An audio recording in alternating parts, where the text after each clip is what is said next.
So we're already going to find out what our first course is. How acceptable is the use of GM technology to generate rice enriched with nutrients such as iron or vitamin A? Now we're going to have a vote before and after we discuss this. So would you pick up your clicker pads and click away. Now we've looked at that data there. It's very interesting. Now let's perhaps just start off by the panellists having a look at that. Back to you, Scott. What do you think about that? Terrible idea. I think that we should get our nutrients from well-balanced diets, and ideally selecting foods that are nutrient dense. If we grow foods in a biological way, if we grow foods in soils, the quality of food comes from the quality of the soil. You don't have to enrich your foods. I mean, the whole notion of enrichment of foods is we're treating the symptoms of a whole range of problems that come from bad agricultural practice.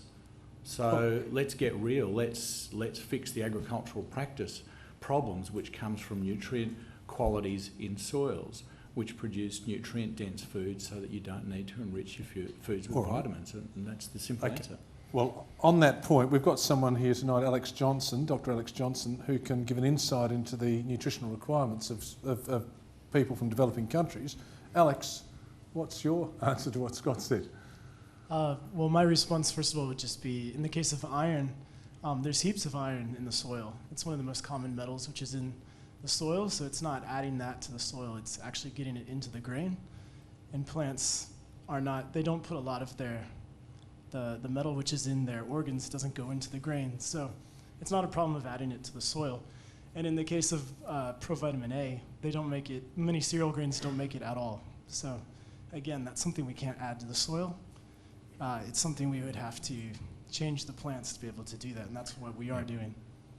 We could get into a big debate. There's also the whole argument around monocultures, that many developing countries are producing monocultures instead of polyculture, where they do grow greens, and the greens have got the iron. So changes in diet, changes in culture are a great way to fix these problems. I guess I have this innate rejection that it's this magic bullet approach, that we can fix these problems by whacking some extra vitamins and minerals into foods, and then what are the risks associated with that, which haven't been properly understood. What if sometimes the solution... No, just hold on one sec, because Mark Tester wanted to talk earlier. I saw him. So, Mark, you have your say there.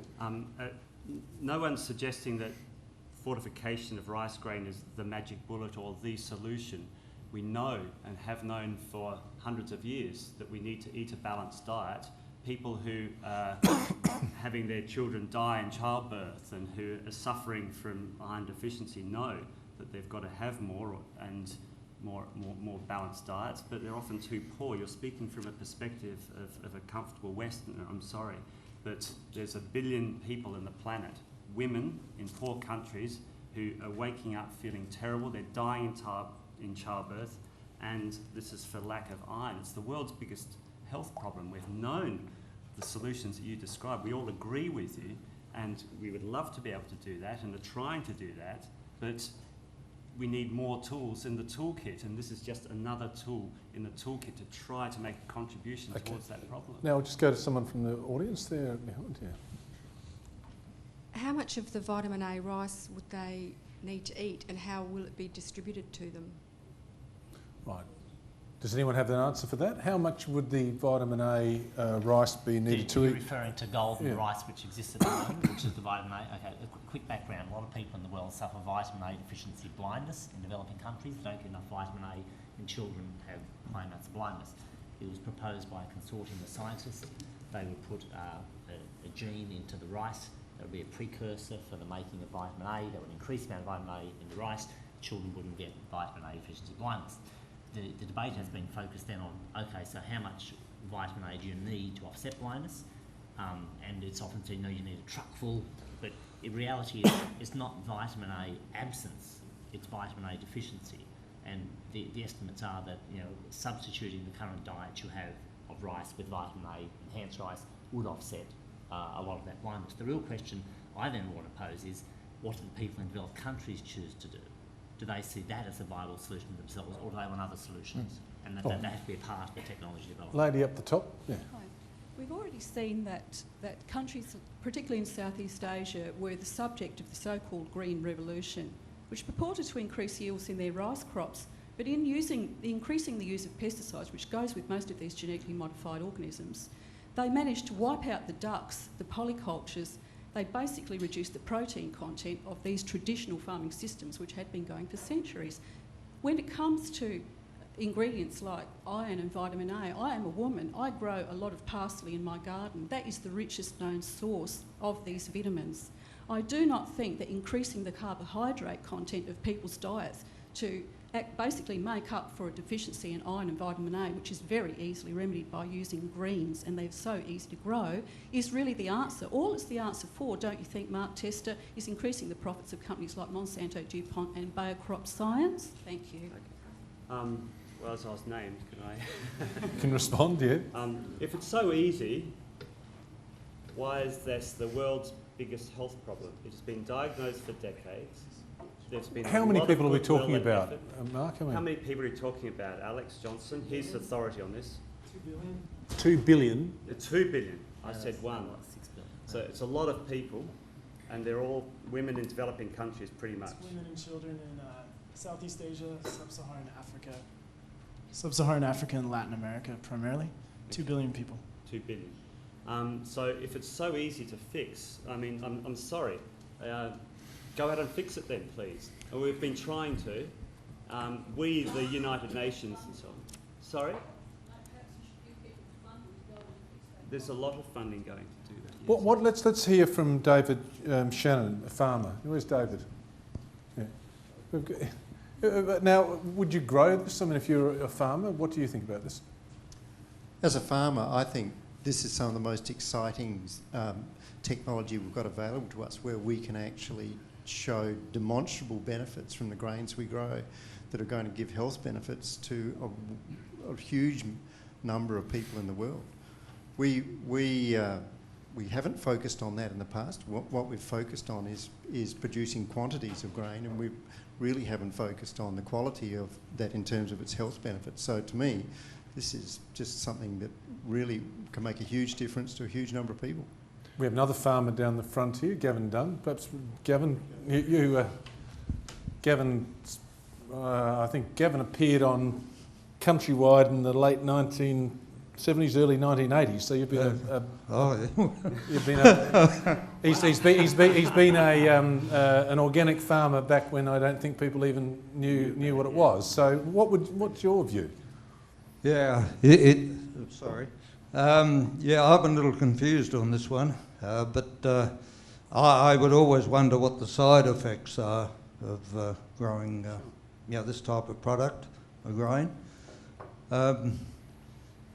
Yeah, it's a very complex issue, I'm afraid, that you've come up with here. As the lady said up the back there, if they were growing greens, they would get their vitamins that way. I just wonder, is there any effort going into the world scene to get women to grow grains? Not grains, greens. I'm sorry. Yeah. Of course. There is there? Yeah. Absolutely. Well, it's a far preferable solution. I agree with you. Can I also, this is so complex. Now, if the question was, how do we solve this problem for 2 billion people?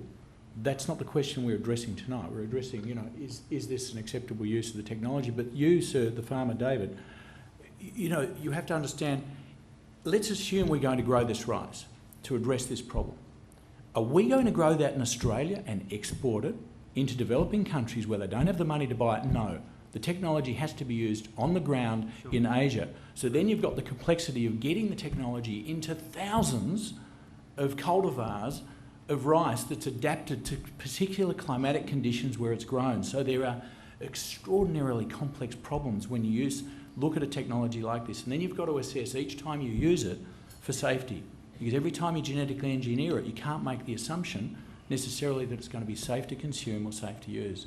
And we haven't talked about supplementation either. Supplementation may very well, and I've seen arguments that the cost of it is something like 1 or 2 cents a day to supplement people with sufficient vitamin A to avert this blindness issue. I don't know about iron supplementation, but we should be really engaging in these discussions as well.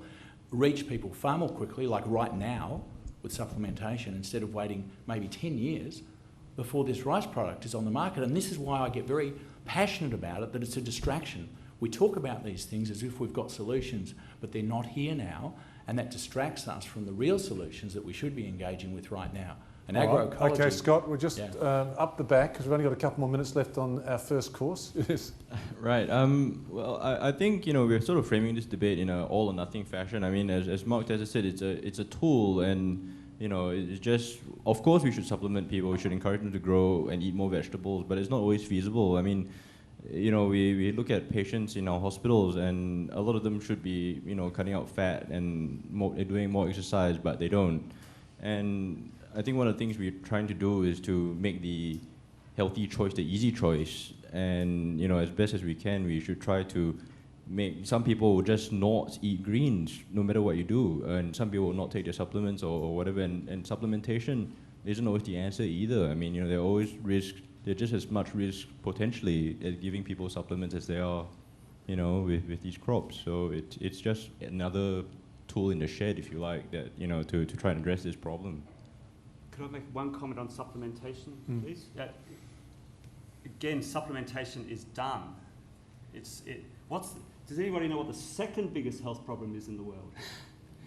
It's iodine deficiency. It's incredible. And that is easily addressed, and most appropriately addressed with supplementation. We know there are well-funded programs to supplement food, and you're using humans, and so much of it breaks down through corruption and breakdown of systems, and humans are very frail when you put them together in these sorts of situations. So iodine's known, it's supplemented, and the systems fail. It's still, I don't know the numbers, 750 million people, 500 million people or something suffering from this. Yeah, don't tell that to Dr. Basil Hetzel, because he's been trying to solve that problem for 40 years. He's made more impact than all of us on World Health. Now look, the bell's just rung for our next course, but before we do, we're going to vote before and after. So we've thrown a few ideas around there. So let's vote again. Slight change. More polarised. It's interesting, isn't it? Yeah. I wonder how much it would have changed if we had a picture of a child suffering from vitamin D on the screen. You know, vitamin A, sorry. Or, Can I just say something? It wasn't mentioned that it's required to have a licence agreement with Monsanto to be able to grow these genetically engineered crops. And I'm just wondering how poor practice can be able to do that. well, I think that issue was, you know, raised. Yeah. We could discuss that. Yeah.